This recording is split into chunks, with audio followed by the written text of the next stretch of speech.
Hi, I'm Roy Collin, the host of the podcast. You can find everything about me by scanning the QR code there or going to roycollin.com, and you'll find my 6 podcasts: the Podfather, helping people become podcasters; the Awakening, exposing fraud and corruption but with solutions; the Crypto, all things blockchain technology; meditation podcast; speaking podcast; and the Learn Polish podcast. You can also help the show by actually making a donation, visiting the store, or helping my sponsors. I hope you enjoyed this week's show.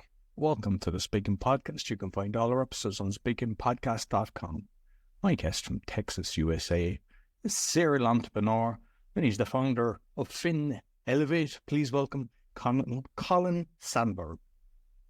Yeah, thanks for having me on, Roy. No problem at all. So I see all the books behind you, which I always like, but you might let the listeners know a little bit more about you.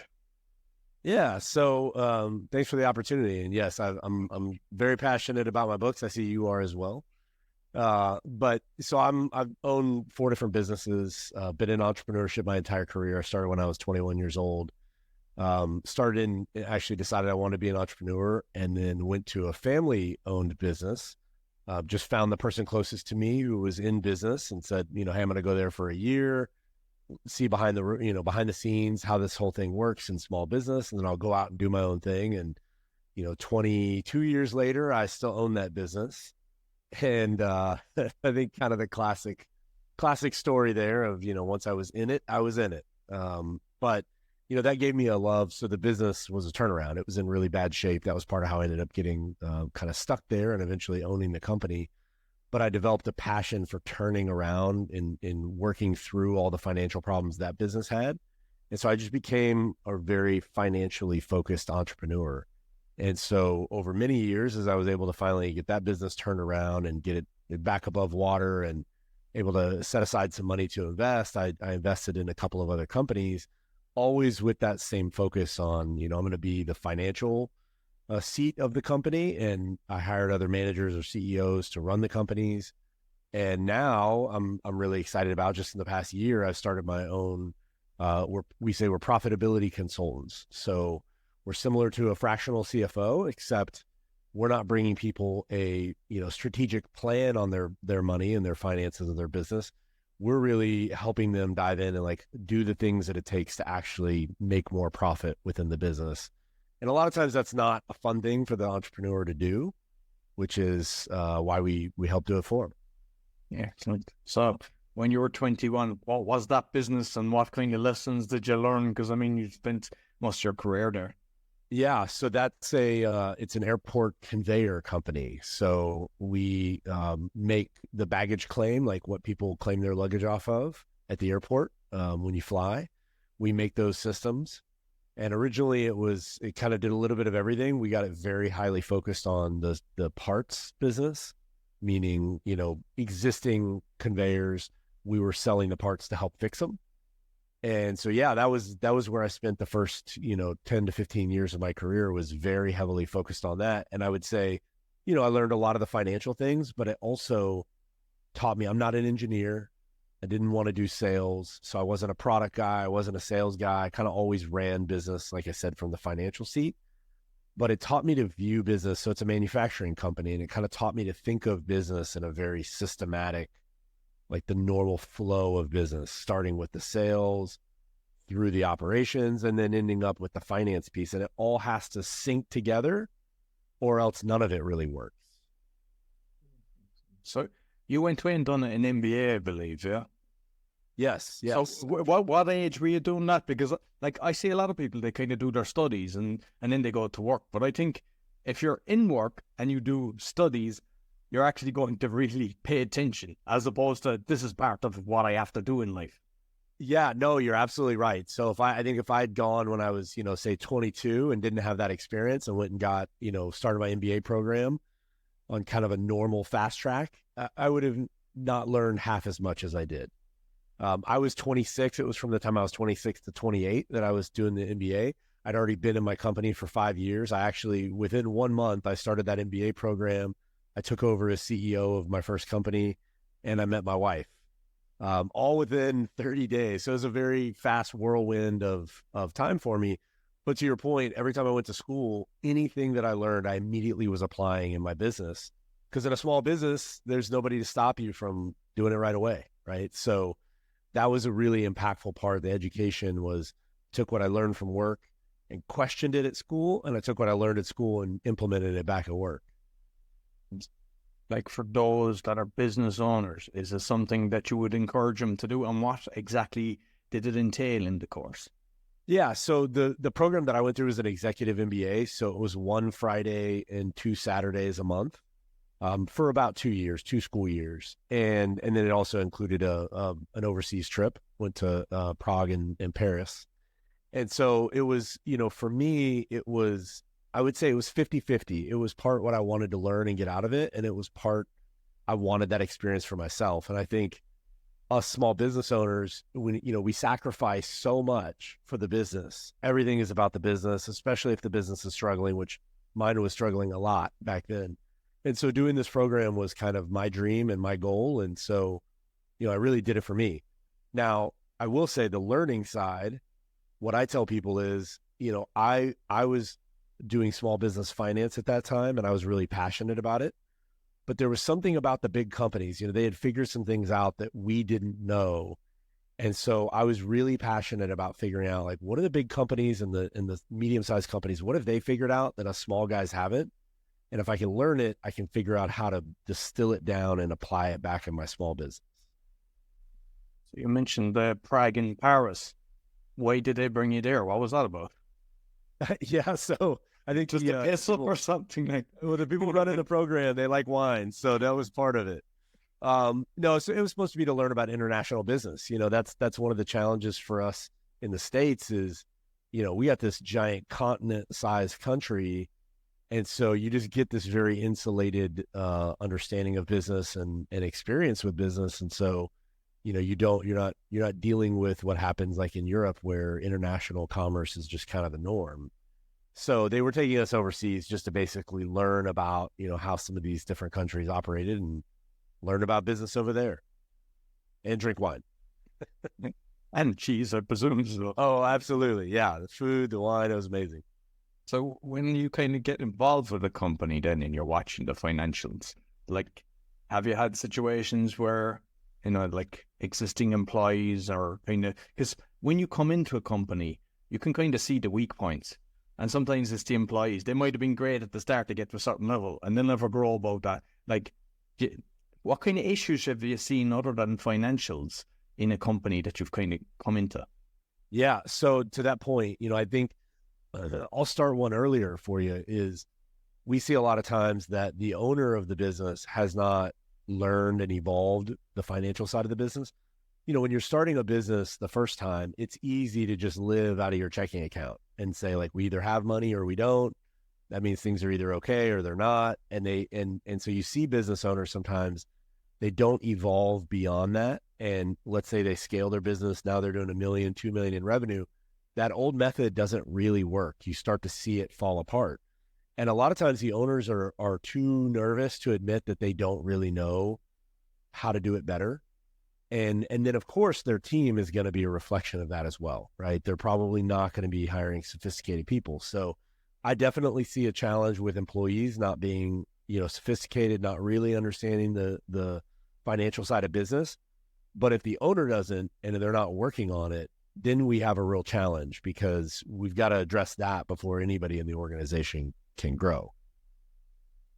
A lot of companies, it's cash flow is the issue. It's not like getting the customers and everything. And sometimes it happens when they expand, and depending on the country, but some of them, like, they have like 30 days before you get paid. Others, it can be 3 months or even more, and that can kill a company. But what I see a lot doing as well is they use the credit cards, and they're just kind of maxing them out, and they're using that, and then they get to a level where, so like, what kind of advice would you give to small business owners that are kind of going through that? Yeah, that's a fantastic question. And you're absolutely right. There are challenges with certain business models in terms of their cash flow. So to your point, if you're doing like my first business in the airport space, that business has a really rough cash flow cycle, because sometimes you're doing these big projects and the government entity says, like, hey, hurry up, do the design, start building the product, come put it at the airport. We'll pay you in 60 days or whatever, right? I mean, 60 days, 90 days. And so it's a very cash intensive business to do well with. And so sometimes it's just the nature of the industry. But what I would say is the very first thing is make sure you're profitable. So a lot of times a business owner who is not good with their numbers, they're not, really making sure that on a month-to-month basis, a quarter-by-quarter basis, that they are profitable. And so what happens is it's a different animal to finance cash flow versus financing losses, right? And so what I'm always passionate about telling people is I don't love financing cash flow. I don't love that at all. I don't recommend it as a long-term strategy, but there are short-term examples where it has to be done. But let's make sure we're profitable. In other words, let's make sure that by the time we get to the end of the financing and the money comes back home, that we actually get some to keep. And it's not just so that we can be rich as entrepreneurs, it's so that we actually have a stable, healthy business. And I think that's a little bit where, people can get off of that, is you get so caught up in just thinking about the cash side, you're not focusing on the profit side. And so you're kind of building a bigger and bigger house of cards. And like sometimes with 30 to 90 days, and I mean if it's government, they'll tell you 90 days, and they'll probably 6 months later you're still knocking on their door, which is sad because they can pay immediately. Exactly. Some people, they use kind of like invoice discounting, like a financing company that take a certain percentage for. Is that a dangerous place to get into, or what's your thoughts on that? And I don't even know how much they charge because I've never personally used the service, but I've heard about it. Yeah, it's definitely a dangerous place to play in my mind. It's like living off credit cards. It's really not a lot different in the sense of it's a big red flag that something's wrong. So, and what I would say is that a profitable business that is growing at an appropriate pace. So the other thing is your ability to grow is really, in my mind, is predicated on two things. Number one, you have to be profitable. Number two, you have to have a reasonable amount of cash flow. And it's only to the extent that you can be profitable and get your money to return quickly, that's what determines how fast you can afford to grow. So to your point, a lot of people just think like, I've got to grow as fast as I possibly can. As fast as I can get customers, that's how fast I have to grow. The reality though is there's companies that grow themselves out of business. They run out of cash. And the longer it takes your customers to pay you, the more dangerous that approach is. The less profitable you are, the more dangerous that approach is.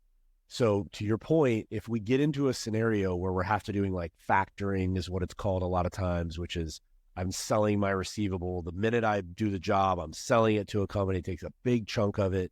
And then they give me all that cash and then they help me collect it. The problem with that is it's a very expensive way to borrow.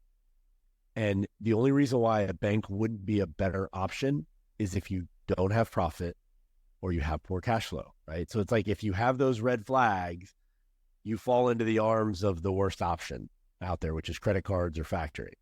And if you have those other two elements, you can go to a bank, you can find a more stable form of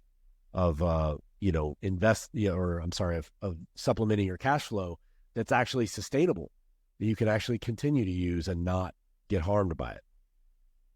And a lot of depending on the service that you're using and everything, but a lot of them, like the likes of Walmart and big companies like that, they pay very slow. And is there the option that you say you pay within 30 days and you've X discount or whatever? Obviously, building it in this, you're still profitable. Do people do that? And is that advisable? Because sometimes when you say that, look, if you're going to be 30 days plus the 30 days, it's going to be more expensive to you. Yep. Do people do that? And what is there what's your thoughts on that one? Are you saying as far as like put a discount for early payment? Exactly. Yeah. But I mean, you're still profitable, obviously. Yeah. So exactly. It comes back to the same thing, right? Any type of discount, whether it's going to, whether I'm charging interest, I'm paying interest to a bank, whether I'm paying for factoring, whether I'm paying, basically my customer to pay me quicker. Any version of that depends heavily on, I have to be profitable and I have to be able to say that lever I'm pulling. So in other words, that change in my cash flow puts me well into the comfort zone. I cannot be, and what happens is people are like, oh my gosh, if I don't get paid for 90 days, I'm dead. I'll offer the customer a big discount to pay me customer claims they're going to pay me in 30 days now, but really they pay me in 45, 50, 55 days. And then they finally pay me, but I've given them the discount like they're going to pay me in 30. And I'm like borderline not able to pay my payroll. And I finally get the payment. Well, that kind of feels like you're just playing, a gamble that eventually, if you lose that gamble and they don't pay you on time and you miss payroll, now you're in a really big world of hurt. So to me, you cannot afford to long-term use those expensive methods to finance your business. It's just a sign there's something wrong. You need to address the core problem and not put Band-Aids on that broken arm over and over again, hoping that it'll get better.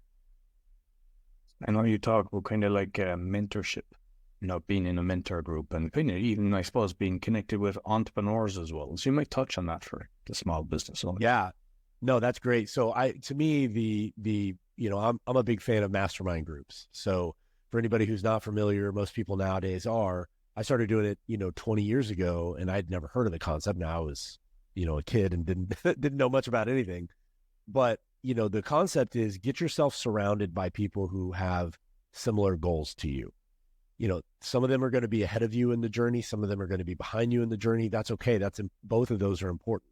Some of those are going to feel like, a kindred spirit. They're going to be right where you are, some of the same, gaps in knowledge.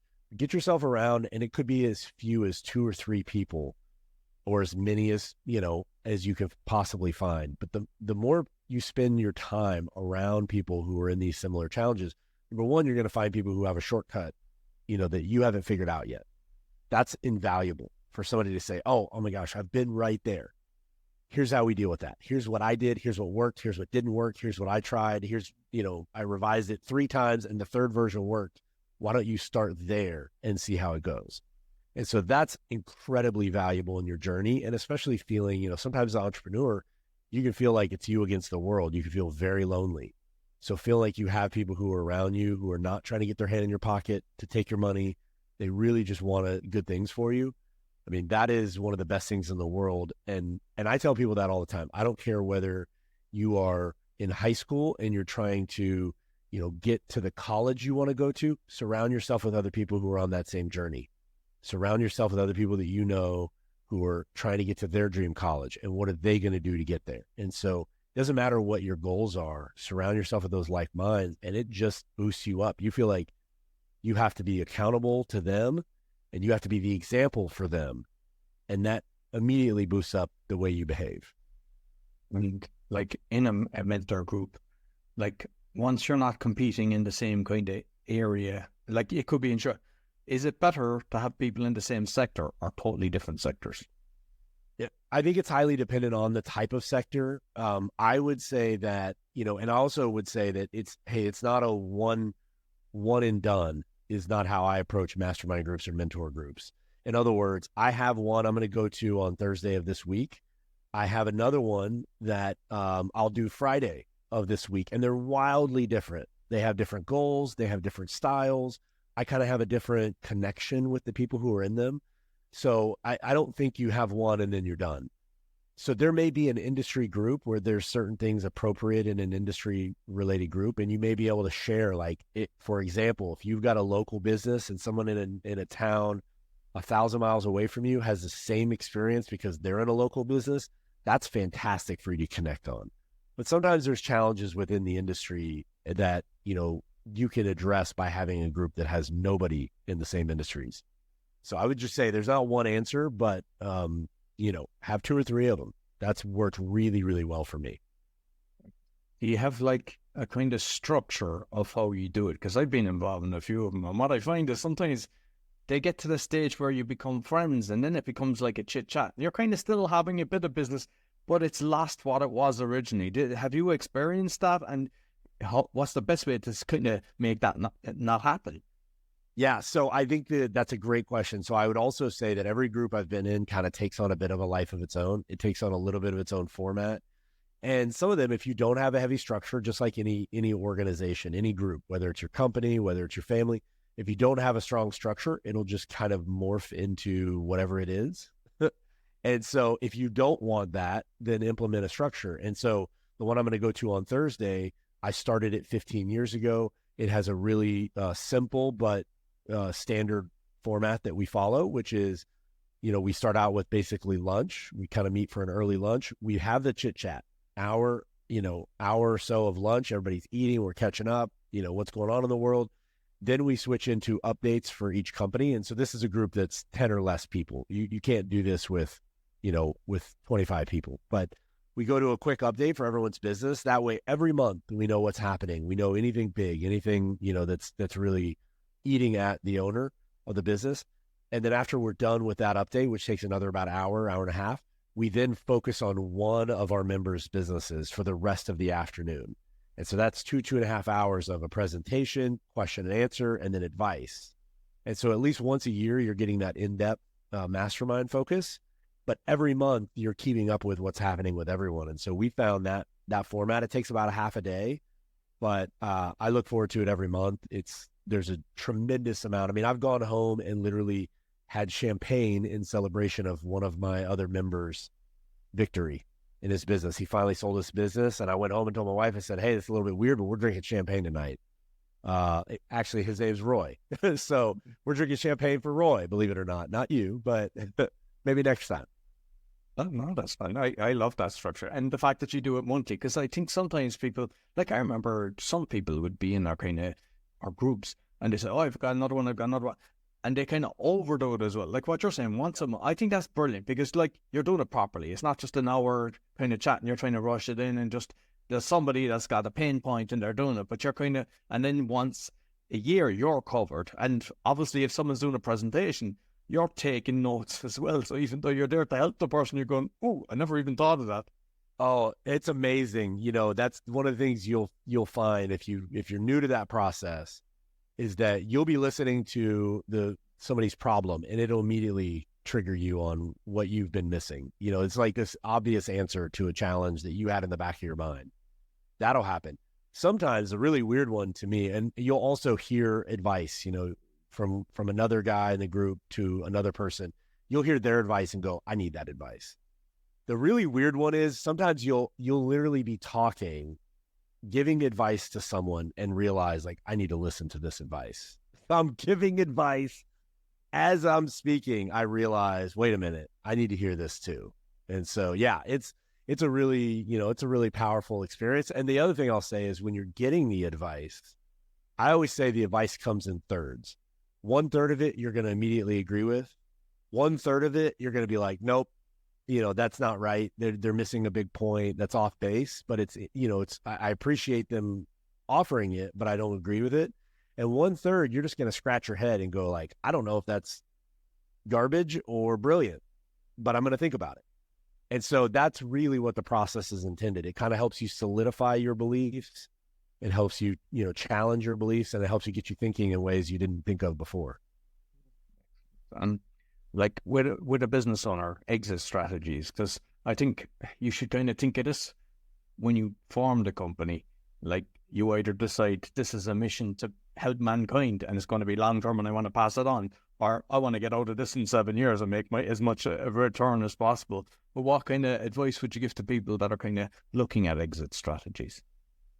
Yeah, I mean, I think you're absolutely right, is begin with that end in mind, right? I think that's true. Anytime I'm meeting an entrepreneur, one of the very first things I want to know, it's a little invasive, but one of the first things I want to know is what are those long-term goals? Whether you're joining a group or working with my company, whatever that entrepreneur is, I need to understand those goals because I love entrepreneurship. I love the camaraderie of working with other entrepreneurs. We have to know what the goal is. So to your point, if the goal is to change mankind, we're going to approach it very differently than if the goal is, hey, I want 5 years and I want an exit and I want it to either be for as much money as possible, or some people say, hey, I want to own the business and not have to work there. So depending on what that goal is, it's going to really guide everything about it. I don't think there's a wrong answer. I think the whole point of entrepreneurship and owning a business is that you get to decide for yourself. It's it's a choose your own adventure. You get to figure this out how you want to approach it. No one else should tell you that answer. But you also need to be confident in the answer and be open about it so that the people around you can help work toward it. And what's the best way of kind of deciding the value on the exit strategy? Because sometimes people are like, it's cash, the turnover, and others, it's like the profit of the year. And then there's so many different standards and industries and everything. Like, what's the best way to kind of navigate that? Because sometimes you have people that just say, look, let's get what the average is for this, and we kind of agree on it, but they can never find, because one will go away and find something that's 3 times the price of the other one. Yeah. So, for me, if I'm buying a business, I'm interested in the profit, right? The revenue is, I love the old saying, revenue's vanity, profit is sanity, and cash is king, if you've heard that. And so, again, that's where the best case scenario is I'm looking at it from the cash flow. That's my best case scenario. But a really common middle ground is I'm looking at the profit of the business. For me personally, the revenue is not irrelevant, but I'm certainly not willing to buy. That feels a little bit more like I'm trying to buy lottery tickets and hope that I can turn profit instead of profit itself. And so usually, for what I would recommend is look at the profitability of the business. There's kind of standards for different industries for, what the business would sell for. And so that's really the way I like to look at it. So your own company, FinElevate, what exactly are you doing? Yeah, so FinElevate, again, from running the business through the financial lens from the beginning of my career, it's just what I naturally gravitated toward, the numbers. And that's always been my role. And so it's really helping companies with a service that can deliver kind of a similar approach to what I've done. So the way we look at it is I start out with everyone's goal. We've built a proprietary dashboard. So we basically build a dashboard on top of people's accounting software that tells them, it's kind of like a report card for your finances. Because I find one of the challenges for entrepreneurs, they get into the profit and loss statement. They get into, and they're focused on all the big numbers, right? There's turnover, revenue, depending on what you're calling it. We've got, what the bottom line is. There's a bunch of big numbers, little numbers in between. Everybody's bouncing around and gets lost, right? So I turn it into a simple report card. I'm going to tell you, 1 through 100 where you're grading at. And we're going to set a goal for where you want to get to. And then really, once I know where you're at and where you want to get to, the next step is pretty obvious. So I've got a playbook of 450 plays that we can possibly do. Everything under the sun, from every book I've found, from every experience I've had, everything to be able to increase the profitability of your business. And we're going to go after it. We're just going to get one play after another, line them up and get to work on it. And so we call ourselves profitability consultants. We have kind of a hands-on version that we do that's a little more intensive. And then we have some clients we work with where we're just guiding their journey and giving them plays and coaching them along the way, but they really want to get in and do it themselves. So we work with both types. I mean, I've got with all my podcasts, for some reason, half my audience is in America, but are you just dealing with America or is it international? Yeah, what we do applies anywhere. So I'll be really candid. Our clients right now are in the States, but again, part of what I love about this, we started out down more of an accounting kind of bookkeeping path, which is a lot more industry specific and business specific and, region specific in terms of like the States versus how accounting works internationally. I'm passionate about helping people make money. That's what I love to do. Those principles are timeless. Those principles are geographic independent, right? They really are the same concepts no matter where you are in the world, what kind of business you have. Is we've got to get your pricing up to a premium. We've got to get your costs contained. We've got to get you really understanding labor or any of the other major costs that you have and how those things are a profit center. In other words, how they're making you more money, not just costing you money. And so once we get those levers kind of dialed in and we just keep revising and improving and revising and improving, and over time, it's amazing how big of a transformation that you can have. Like, you're currently involved with a few of the companies still. Yeah, it's not that they've got. So how do you navigate your time? Because I'm a serial entrepreneur as well. I always have a few different companies going and a few different things. I'm just curious, how do you navigate your time? And following up to that as well, because like we were talking about the masterminds, do you bring everything to the table or do you say, I'm putting on the FinElevate hat? What way do you do it? Yeah, that's a great question. So to your point, as a serial entrepreneur, I think we all learn, just like in any type of entrepreneurship, if you're not constantly learning and improving and tweaking your systems, you're not doing it right. So I'll tell you my methods today. Number one is, if I'm not day-to-day in a business, it has to have a CEO. That's one of my big approaches. So I would call myself more as a board member in those companies, my other companies outside of FinElevate. In FinElevate, I am the CEO today. So that's where the vast majority of my time is going currently. And I do get to play kind of on both sides of that, because within FinElevate, we have clients that are all my other companies. So those are we can take care of through FinElevate, and I can kind of help work on them and make sure that they're being taken care of. But, I'm more in working with the CEOs, advising them, kind of as a true board member, helping set strategy, advising them, overseeing the results, and giving feedback. So it is not this perfect, like I put this in a box and I set it over here and I ignore it for, a certain period of time. My days are sometimes a little bit mixed, but I would say that's the biggest way I'm approaching it right now. My biggest two secrets is, have a CEO or strong leader in every company. And even with FinElevate, the very first thing I did was hire a director of operations who would be in charge of the day-to-day. That's not what, I don't have the capacity to do that or do that well. It's not really my strong suit. And so, that's how we approach it. Very good. And like with me, I'm a pen and paper guy, and I kind of make my list daily. And then I find that, okay, put a star next to the things that should be done rather than being a busy fool. Just curious how you navigate your days. Do you use software, or what's your way of actually getting everything done? Yeah, so I'm a combo guy. So I'm a big calendar person. Calendar is key. I also like to plan out my week on a pen and paper, just like you said. I mean, I'm a big note taker. If this were any other type of meeting, you'd see my head down a lot because I'd be taking notes. But I'm a big note taker. I'm a big pen and paper guy. I like to plan out my week. And to your point, I kind of review my to-do list, my calendar, my email. I kind of do a big once over of everything once a week and make sure I have my big priorities. And it's really two lists. It's like, hey, these are the priorities and this is all the other stuff. And if I get the priorities done and nothing on the other list, who cares? That's a great week. And vice versa. If I leave stuff off and get stuff on the other list done, that's not considered a win. But the calendar, I'll say what I love to do there is I have color coding. So my calendar, I've got, whether it's a sales activity or a personal activity or kind of just administrative, kind of stuff, whether it's financial, I have different colors for those things.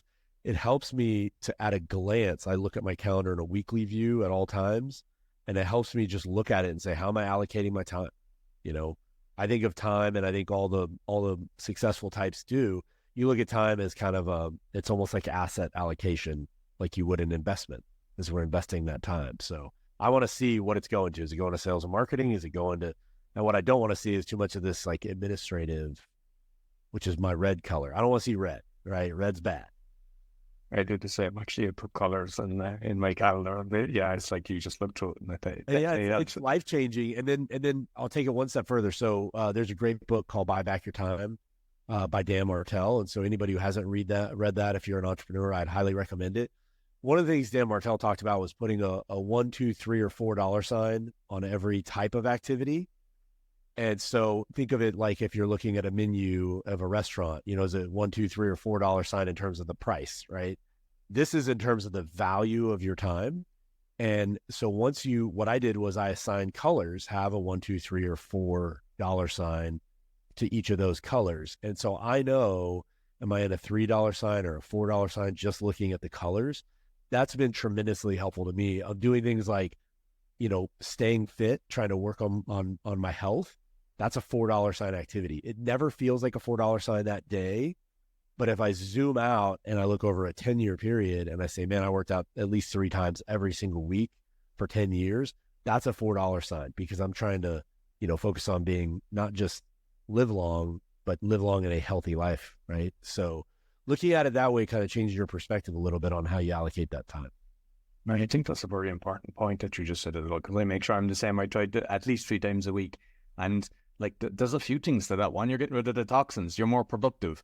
You're more focused. And as you might think, I don't have time for this. And I hate when if I say that, it means I have to have time for that, because it's like, no, I won't get this done. And it's like, the fact is, you probably get twice as much done when you're actually kind of consistent with going to the gym or whatever training you're doing, playing squash, whatever it be.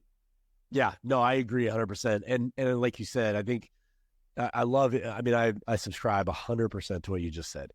When I tell myself like I don't have time, that's a proof I have to do it, right? That to me is like, wait a minute, okay, hold on. I just started trying to cross that line, because I think part of it, like you said, not only am I more productive outside of that, but it builds another form of discipline, right?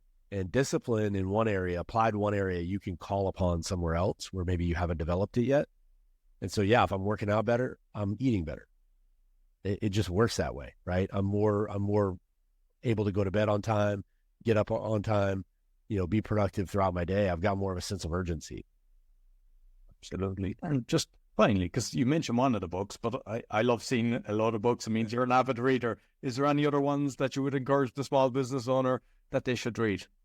Yeah, so I'm a huge fan of anything by Keith Cunningham or Greg Crabtree. So you can just look up those authors, anything they've written. Those are kind of more financial business owner finance books.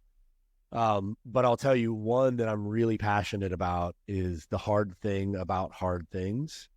And it's by a guy named Ben Horowitz. And that book is, most books that you buy. So Ben Horowitz is one of the most successful investors ever. He's part of Andreessen Horowitz, which is one of the the early investor in Facebook, and on, right? They're just big time Silicon Valley venture capitalists, ultra successful. But Ben Horowitz came up through being a CEO, and Mark Andreessen was actually kind of the investor outsider who hired Ben Horowitz, and so that's how they became partners in this venture capital firm. But Ben Horowitz in the book, he's not writing the book to sell anything. The guy's a billionaire. He's not writing the book to sell a plan or teach you about a new way to look at things. It is a raw look at what being an entrepreneur or a business owner or a CEO is really like. And so he just basically walks you through, man, sometimes plan A sucks, plan B sucks, and plan C sucks. What are we going to do? And I love that about the book, because I think sometimes, people who are trying to sell you this lifestyle that you're going to get to if you follow their plan, they gloss over the harsh realities of what it's like. And, I think for us entrepreneurs and business leaders, sometimes the healthiest thing is to see somebody else who says, yeah, sometimes it sucks. You just keep putting one foot in front of the other and keep moving. Listen, thoroughly enjoyed the conversation, Colin. You might let people know where they can find you. Yeah, absolutely. So I'm on LinkedIn quite a bit, Colin Sanburg. I'm sure you'll have my LinkedIn in the show notes. And then just my website, like I said, FinElevate.com. We're helping companies make more profit. And, that's something I'm really passionate about. Love working with and meeting entrepreneurs. So I always say, hey, whether you're, looking to work with us or not, let's connect. I talked about how many mastermind groups I'm in. I love connecting with other entrepreneurs, whether it's making another connection for them or just getting to know them. That's something I'm big time passionate about. Excellent. So thank you very much. And I'll make sure I'll put in the audio and the video. Thanks for having me on. No problem. So that's all for the Speaking Podcast. You'll find other episodes on speakingpodcast.com. Until next week, take care. So I hope you enjoyed this week's episode. As mentioned at the start, you can find my 6 podcasts on roycollin.com or scan the QR code if you're looking to start a podcast or do a podcasting tour, help with that. Also, if you're looking for a virtual assistant, we also have that service. And you can help the show by visiting the store, supporting our sponsors, or making a donation. Until next week, take care.